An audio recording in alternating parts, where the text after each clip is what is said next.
네, 안녕하십니까. 의문의 책의 모음을 좀 같이 공부를 해봅시다.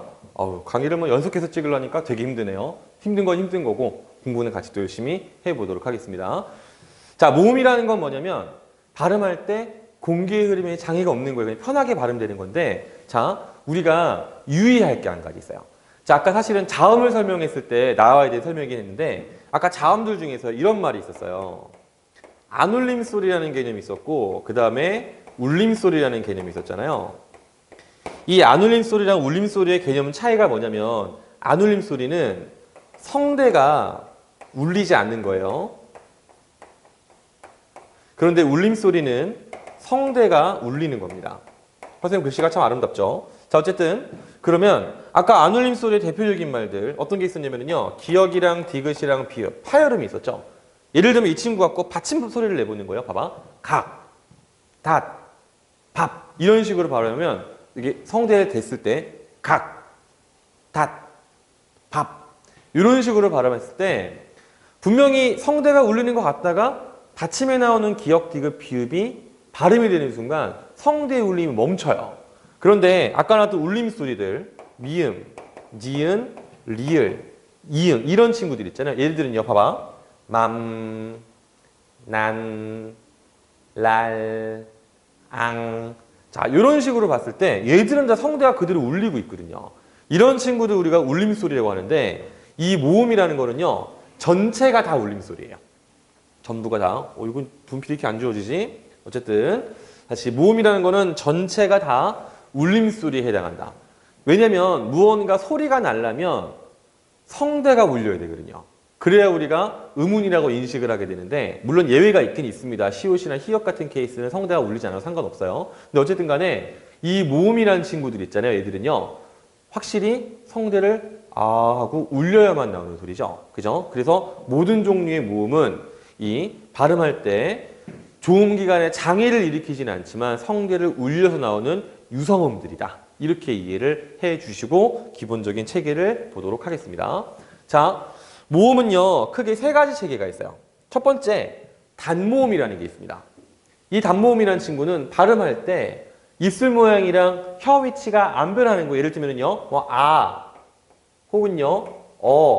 혹은 오, 우 이런 친구들. 얘들은 그냥 오, 우 이런 식으로 전혀 움직임이 없죠. 그런데 이중모음은 뭐냐? 잘 봐봐요. 예 이런 거 있을 때 어때요? 예 하고 바뀌는 게 보이죠? 혹은요. 또 어떤 글자가 있느냐? 이런 친구들. 혹은요. 야, 이어 이런 말들. 이거는 묘하게 입술 모양도 바뀌고 혀의 위치가 변한다는 거일 수 있죠. 이런 걸 우리가 이중모음이라 그래요. 그 다음에 반모음이라는 건 뭐냐? 여기서의 반자가 이런 뜻이에요. 절반이라는 뜻이에요. 즉 절반의 모음이다 이런 뜻인데 이거는 지금 설명하지 않고 조금만 이따가 설명하도록 하겠습니다. 우선은 여러분들한테 단모음이라는 게 뭔지를 한번 설명을 하고 그리고 이중모음이랑 반모음 넘어가도록 할게요. 참고로 자 선생님이 아까 자음 설명했을 때보다 조금 더 바보 같을 수 있어요. 어떻게든 여러분들한테 제대로 이해를 시키고자 하는 모습이니까 너무 비웃지 말고 역시나 주변에 아무도 없거나 혹은 나의 바보스러움을 이해해 줄 수 있는 친한 친구가 있다면 혹은 주변 친구들에게 나의 흑역사를 만들고 싶다면 그러면 내가 하는 거를 따라해 주시면 됩니다. 알겠죠? 자, 일단 기본적으로 뭘 생각하면 되느냐? 혀의 높낮이에 따라서 이 모음의 발음이 바뀌어요. 참고로 혀라는 것은 턱이 붙어 있잖아요. 그래서 여러분들은 혀의 높낮이를 고, 중, 저로 할 때 혀를 움직인다고 생각하지 말고 턱을 그냥 아래로 내리시면은 고, 중, 저 이렇게 발음이 되는 거예요. 자, 그 다음에 입술 모양은요. 평순이랑 원순 두 가지가 있어요. 여기도 평순, 원순이 있는데 자, 이 평순이라는 거는요. 입술을 그냥 평평하게 한다는 뜻이 아니라 그냥 원순에 비해서 그냥 넓은 거예요. 그래서 원순을 기준으로 생각하시면 되는데 원순이라는 건 뭐냐면 요 동그라미 보이시죠? 입술이 요 동그라미 안에 들어가도록 모양을 만들면 원순이다. 이렇게 생각하면 되고요. 그냥 그 모양이 아닌 것은 다 평순이다. 이렇게 이해하시면 되겠습니다. 자, 그 다음에 혀의 앞뒤 위치라는 게 있어요. 저 발음할 때 혀가 앞으로 가면 전설모음, 뒤로 가면 후설모음 이렇게 되는데 참고로 여러분들 이 표 자체를요, 정확히 외우셔야 돼요. 이 표를 외워야 되는 이유는 뭐냐면 나중에 모음 동화라는 걸 배울 거거든요. 모음 동화를 제대로 이해하려면 이 표를 정확하게 인지를 하고 있어야 돼요. 참고로 모음 동화에 대해서는 지금까지 시험이 거의 나오지 않았어요. 그 말은 뭐냐면 앞으로 안 나온다는 뜻이 아니라 시험을 골고루 내야 되잖아요. 앞으로 얼마든지 자주 나올 수 있는 개념이라는 거를 알아야 된다는 얘기거든요. 즉, 이 표 외우시는 게 귀찮으시겠지만 가급적이면, 가급적이 아니야, 꼭 외워주시기 바랍니다. 알겠죠? 자, 어쨌든 그러면 이 중에서 이제 선생님이 뭐를 기준으로 잡을 것이냐, 요 이모음이라는 걸 기준으로 잡을 거예요. 알겠죠? 왜냐면 막상 여러분들한테 혀 앞으로 갖다 놔봐 이러면요, 이렇게 하거든요. 그냥 전설해봐 그러면 이렇게 하지 제대로 된 소리를 안 내요. 그래서 요 이모음을 기준으로 해서 이모음일 때가 혀가 높을 때고 혀가 앞에 있을 때다. 이렇게 우리가 기준을 잡았다고 생각하면 되겠습니다. 자, 그럼 이제 뭐 할 거냐? 자, 이를 발음하면서요, 입술 모양도 그대로 두고 혀의 높낮이, 즉 턱도 그냥 그대로 둘 건데 그냥 혀만 뒤로 한번 쭉 빼볼 거예요. 그럼 어떻게 되냐? 잘 봐봐요. 무슨 소리가 나죠? 한 번 더 해볼까? 이런 소리가 나죠. 즉 이에서 혀만 뒤로, 즉 전설에서 후설로 옮겼을 뿐인데 자연스럽게 모음이 으로 바뀐다는 사실을 확인할 수가 있죠. 자, 이번에 뭐 할 거냐? 이제 을을 갖고 하겠습니다. 을을 발음하면서 여러분들 입술에 힘 빼시고요. 그 다음에 혀는 뒤에 그냥 그대로 둔 상태인데 턱만 아래로 그냥 내려볼 거예요. 턱을 아래로 그냥 잡아당기면 돼요. 뭐 팍 잡아당기면 안 되고 천천히 하시면 됩니다. 봐봐요. 한 번 더 해볼까요? 최종적인 발음이 뭐가 됐어요? 그렇죠. 아 발음이 됐죠. 그럼 중간에 뭐가 있었어요? 한 번 더 해볼까? 발음이 조금 불명확하긴 하지만 그래도 제대로 인식을 해본다면 발음이 난다는 사실을 알 수 있죠. 이런 식으로 내려가는 거죠. 그죠? 그 다음에 이번에는요, 이를 기준으로 턱을 또 내려보도록 하겠습니다. 잘 보세요. 한 번 더. 그렇죠.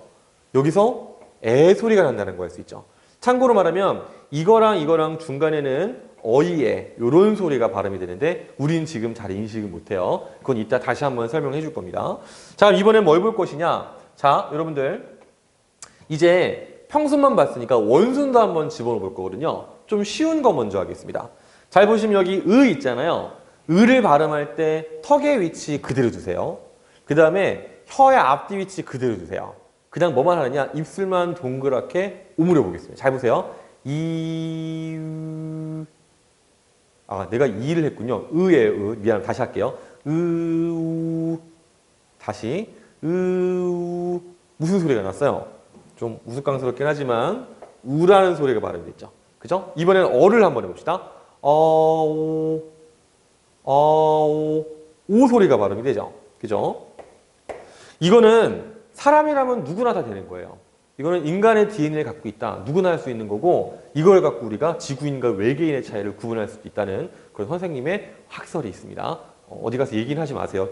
굉장히 창피한 학설이니까. 어쨌든 그 다음 앞으로 가서 내가 이미 한번 살짝 흘렸는데 이 친구도요.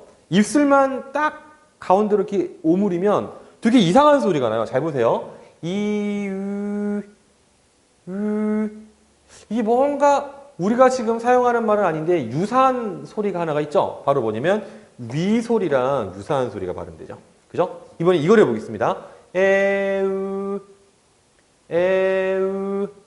이것도 우리가 왜라고 발음하는 거랑 상당히 유사한 소리가 발음이 되죠.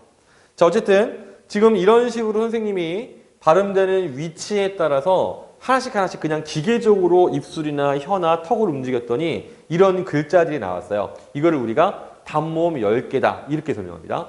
자, 그런데 내가 이 친구를 지금 단모음이라고 설명했잖아요. 근데 조금 이해하기 힘든 글자들이 몇 가지 있어요. 첫 번째는 뭐냐면 이 두 가지. 이 위랑 외라는 글자. 이게 현재 언중들에게는요.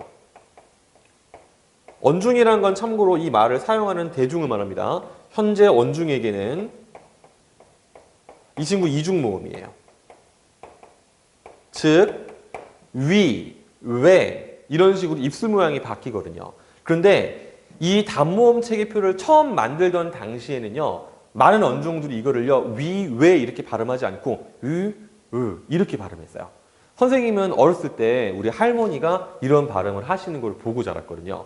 그래서 나에게는 그렇게 어색하진 않지만 여러분들에게는 상당히 어색한 발음이겠죠. 어쨌든 현재 언중에겐 이중모음이지만 옛날 체계를 그대로 따라서 아직 학교 문법에서는 단모음으로 취급한다. 그 다음에 하나 더, 요소리. 요소리랑 요소리가 현재 언중에게는요, 구분이 잘 안 돼요. 이거를 구분하시는 연령대는요, 선생님이 이제 어머니, 아버지 세대들. 그분들 다 하지는 못하시고 한 대략 60세, 70세 되시는 어르신들은 이걸 아직도 구분해서 사용하시는 분들이 계세요. 근데 현대국어에서는 거의 이것도 구분하지 않고 사용합니다. 그럼 이제 여러분들이 그런 생각을 할 수 있어요. 아니 그러면 하나, 둘, 셋, 넷, 다섯, 여섯, 일곱 개. 7개만 외우면 되는데 왜 복잡하게 아직도 10가지를 남겨놓고 있느냐? 그 이유는 뭐냐면 그냥 학술적인 체계 때문입니다. 예전에 만들어 놓은 것이지만 아직도 일부는요. 이 말을 사용하는 분들이 분명히 남아 있어요. 또 학술 체계를 그때그때 계속 바꾸게 되면 사실 이게 가장 기본이 되는 체계인데 뒤의 내용들이 다 혼란을 겪게 되겠죠. 그렇기 때문에 어쩔 수 없이 그냥 이 단모음 체계를 그대로 사용하고 있다. 이렇게 우리가 이해를 해 주시기를 바랍니다. 내가 만든 건 아니에요. 자, 그 다음에 넘어가서 이제 이중모음에 대해서 보도록 할 건데 사실 이중모음은 이중모음만 갖고는 설명이 안 되고 반모음이랑 같이 설명해야 정확히 얘기할 수 있어요. 자, 그래서 이중모음인 요 야랑 와 있지 이 친구를 발음을 한번 같이 해볼 거예요. 선생님이 이제 수업하다가 친구들한테 물어보거든요. 야라는 친구를 천천히 발음해봐라. 그럼 애들이 굉장히 머릿속으로 의식을 하면서 이야 이렇게 얘기를 해요. 혹은요 와라는 친구를 천천히 발음해봐라. 그러면요 오와 이렇게 발음합니다. 근데 그 뭔가 이상하지 않아요? 봐봐요. 이 친구는 그냥 천천히 해도 이야예요. 근데 이 친구는요 이야죠. 야랑 이야는 다른 거예요. 얘도 마찬가지입니다. 얘는 그냥 와예요. 오와가 아니라는 거죠. 그러면 지금 이 두 가지는 서로 일치하지 않는 거잖아요. 그래서 이 둘을 서로 일치하게 만들려면 이 앞에다가 기호를 이렇게 하나 적어줘야 돼요. 이 기호가 무슨 기호냐? 이런 식의 모양이 붙은 걸 우리가 반모음이다라고 설명합니다. 자, 아까 말했지만 반모음이라는 것은 절반의 모음이라고 그랬죠. 그러면은 왜 절반의 모음인지 생각해 볼게요. 모음이라는 것은요. 혼자서 발음이 될 수 있어야 되고요. 그 다음에 조음기관에 장애를 일으키면 안 돼요. 근데 이 친구는요. 혼자서 발음이 안 되기 때문에 절반의 모음, 반모음이에요. 이 친구들은 뒤에 있는 단모음들, 아까 1번에 봤던 단모음입니다. 단모음이랑 함께 있어야지만 발음이 되거든요. 그래서 이 친구는 어떻게 되냐? 일단 얘는요. 이라는 입모양만 갖고 있어요.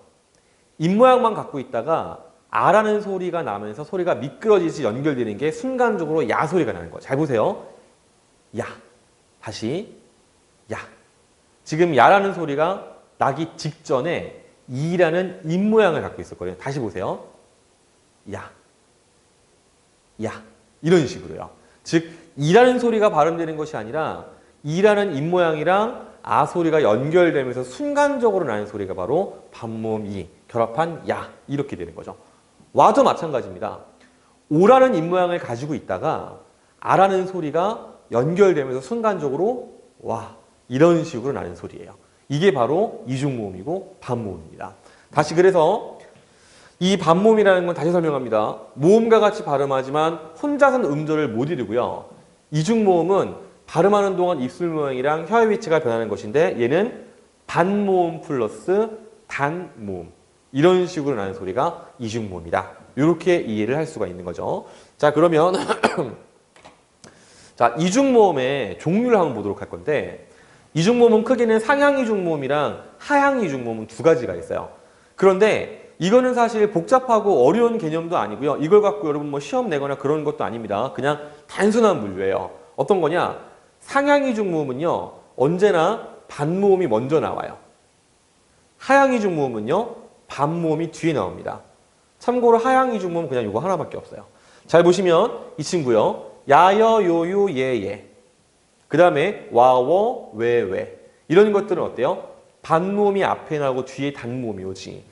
그런데 하향이중 모음은요. 그냥 의 이런 식으로 뒤에 발음이 되는 친구예요. 그런데 이때 이거에 대해서 의문을 품는 친구들이 있어요. 선생님, 이 하향이중 모음의 반모음 이는요. 소리가 나는데요. 이로 끝나잖아요. 그렇죠. 이 친구는 이로 끝나긴 하는데 왜 절반의 모음, 반모음으로 처리하느냐? 그 이유는요. 이 친구는 지속성이 없기 때문이에요. 예를 들면 우리가 이가 지속성이 있다 따졌을 때 발음이 이렇게 되죠. 이렇게 되죠. 그럼 이 친구는 의라는 발음이 아니라 이라는 소리로 넘어가게 되지. 그렇기 때문에 이 친구는 지속성이 없어서 절반의 모음, 반모음이다. 이렇게 설명하는 겁니다. 자, 그 다음에 이제 우리가 자음이랑 모음을 다 배웠잖아요. 근데 내가 여러분들에게 뭐라고 설명했냐면 이거 다 외워야 한다 그랬죠. 이것의 암기는 어느 수준까지 돼야 되냐면 그냥 반사적으로 튀어나와야 돼요. 질문을 던졌을 때. 예를 들면 입술소리고 비음이네? 그럼 뭐가 나와야 돼요? 문이 된다. 미음 이렇게 나오는 거죠. 그 다음에 후소리고 원순이고 고음이야? 그러면은 우. 그 다음에 위드몸 소리고 비음이야? 그럼 니은. 이런 식으로 자동으로 튀어나올 정도로 여러분들이 이거를 달달달 외우고 있으셔야 돼요. 그래야지만 나중에 의문의 변동에서 앞의 내용을 소급해가면서 불필요한 시간을 버리지 않고 그때그때 의문 변동의 핵심적인 원리들을 이해를 할 수가 있습니다. 그래서 이거는 지금 간단한 퀴즈예요. 잠시 멈춰놓고 한번 여기 들어갈 말들을 직접 넣어보시기 바랍니다. 이게 암기에 의해서 떠오르지 않는 학생들은요. 앞에 배웠던 자음 체계랑 모음 체계를 반드시 외우는 시간을 갖고 나서 이게 제대로 풀릴 때까지 계속 반복 학습을 좀 해주셨으면 하는 강요 같은 부탁이 있습니다. 자, 잠시 멈추고 시간이 지나갔나요? 그럼 같이 한번 해보겠습니다. 문은 아까 했죠? 자, 입술 소리고 파열음 예사 소리면은요 비읍입니다. 그 다음에 후설모음이고 평순이고 중모음이면은요 어예요. 이 친구는 얘랑 똑같죠? 그럼 법이죠. 그럼 문법 이런 말이 됐네요. 그 다음에 여기는 소리가 비어있지 그지? 아까 말했지만 초성에 자음이 없는 건 그냥 이응이라 그랬어요. 자, 그 다음에 이 친구는요 후설이고 평순이고 고모음이에요. 그러면 이 친구는 이렇게 이해할 수 있겠죠. 그 다음에 위드몸 소리고 유음이라 그랬는데 유음을 리을 하나밖에 없잖아요. 그러면 문법을 이렇게 되겠죠. 그 다음에 전소리고 원순이고 중모음이다. 이러면 우리가 왜 이런 글자였다고 공부를 했고요. 그 다음에 후소리고 원순이고 고모음이다. 그러면은 우 이런 모양이고요. 그 다음에 센 입천장 소리고 파차름. 파차름은 한 종류밖에 없죠. 지읒 계열이죠. 이 친구 예사 소리니까 지읒이 되는 거고 후소리고 평순이고 저 모으면 아가 되겠죠. 즉 문법을 외우자가 이 퀴즈의 정답이 되겠습니다. 이 문법을 공부하는 학생들은 어쩔 수 없어요. 개념에 대해서는 여러분들이 불필요하다 싶을 정도로 달달달 외워놓아야지만 두 번째, 세 번째 학습을 했을 때 실제 문법적 원리를 이해하는 데 굉장히 큰 도움을 받을 수가 있습니다. 잊지 마시고 반드시 우리가 지금 배우는 개념들을 잘 외워두시기 바랍니다. 자, 어쨌든 이 강의까지 듣느라 고생들이 많았고요. 자, 다음 강은 이제 드디어 뭐를 들어가느냐? 의문의 변동이라는 것을 들어가게 됩니다. 실제로 이제 여기서부터가 시험 범위라고 보시면 되고요. 이 의문의 변동 중에서 구체적인 현상에 앞서서 원리에 대해서 공부하는 시간을 가지고 실제 우리가 자세하게 공부할 교체, 축약, 탈락, 첨가 이런 내용들을 같이 공부를 해보도록 할게요. 고생 많았습니다.